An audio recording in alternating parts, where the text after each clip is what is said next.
मीरपुर नाम के शहर में तेजस अपनी पत्नी नीरू के साथ रहता था। पति पत्नी दोनों ही नौकरी करते थे। एक दिन तेजस गांव अपनी माँ के पास फोन करता है।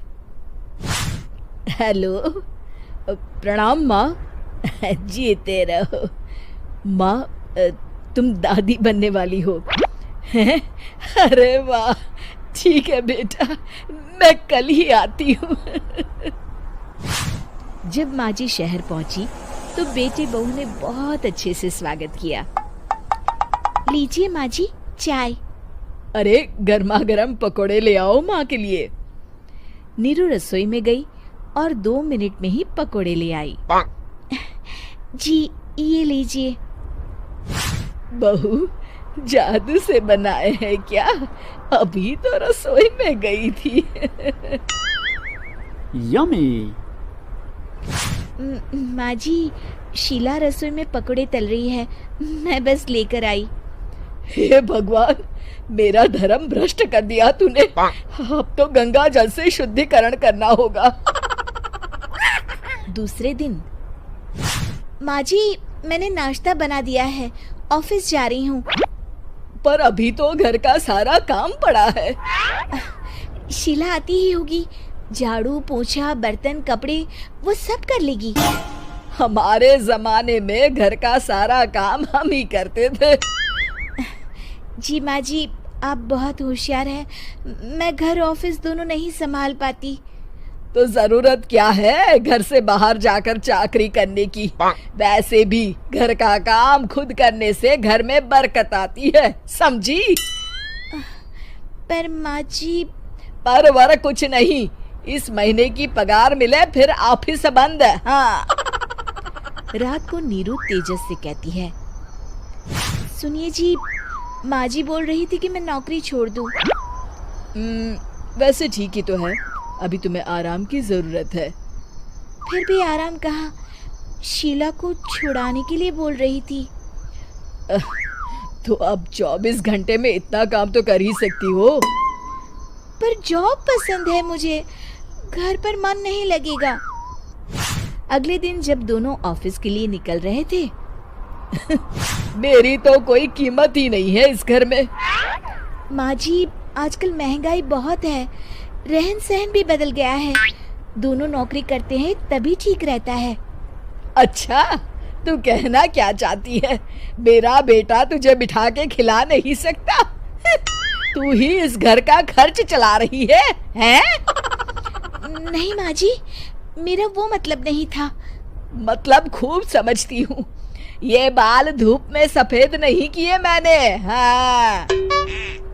अब तो ये रोज का काम हो गया था। तेजस भी रोज की झिकझिक से परेशान हो गया था।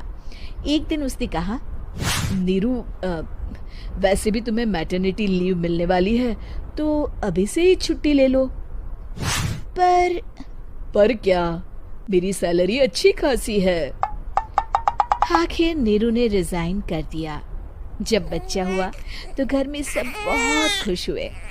कुछ दिनों बाद तेजस फाइल देख रहा था। क्या हुआ तेजस, कुछ परेशान लग रहे हो? हाँ, वो हमारी जितनी सेविंग्स थी वो तो हॉस्पिटल में और छठी के फंक्शन में खत्म हो गई है नीरू। और अभी वैसे मंदी चल रही है तो मैं बोल रही थी कल मुन्ना को हेपेटाइटिस का टीका लगवाना है। नीरू, क्या पोस्टपोन नहीं कर सकते? नहीं जी, बिल्कुल नहीं। अब तेजस को समझ में आ रहा था कि उससे गलती हुई है। पैसों की कमी का असर घर के माहौल पर भी पड़ रहा था। अगले दिन, बेटा मेरा चश्मा और ये दवाइयाँ ले आना, पर्चा देते हुए माँ जी ने कहा। जी। तेजस, मुन्ना के लिए दूध का डिब्बा और डायपर भी ले आना, और ये किराने के सामान की लिस्ट है, इसे भी लाना है। तेजस गुस्से में लिस्ट मरोड़कर फेंकता है और चिल्लाता है, पैसे क्या पेड़ पर उगते हैं? ये ले आना, वो ले आना। अरे पर ये जरूरत का सामान ही है। वो गुस्से में बिना कुछ कहे ऑफिस चला गया। अरे लंच तो ले जाइए। नीरू दौड़कर डिब्बा पकड़ाती है एक दिन खाना खाने के बाद, नीरू, अब तो मुन्ना कुछ बड़ा हो गया, तो अब तुम वापस ज्वाइन कर लो ना जॉब। पर इस रिसेशन में जॉब मिलना बहुत मुश्किल है। ट्राई तो करो। फिर मुन्ना? माँ जी है ना, और एक फुल टाइम मेड भी लगा लेंगे। पर माँ जी, उन्हें तो पसंद नहीं। तभी माँ जी वहाँ आ जाती है और प्यार से नीरू के सर पर हाथ फेरते हुए बोलती है, अब मेरी समझ में आ गया बहू, पहले के और अब के समय में अंतर है।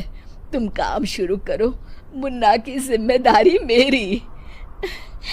मेरी प्यारी माँ जी। ये कहकर नीरू उनके गले लग गई। शिक्षा, परिवर्तन संसार का नियम है, हमें भी समय के साथ चलना चाहिए। उम्मीद है कि आपको हमारी ये कहानी पसंद आई होगी।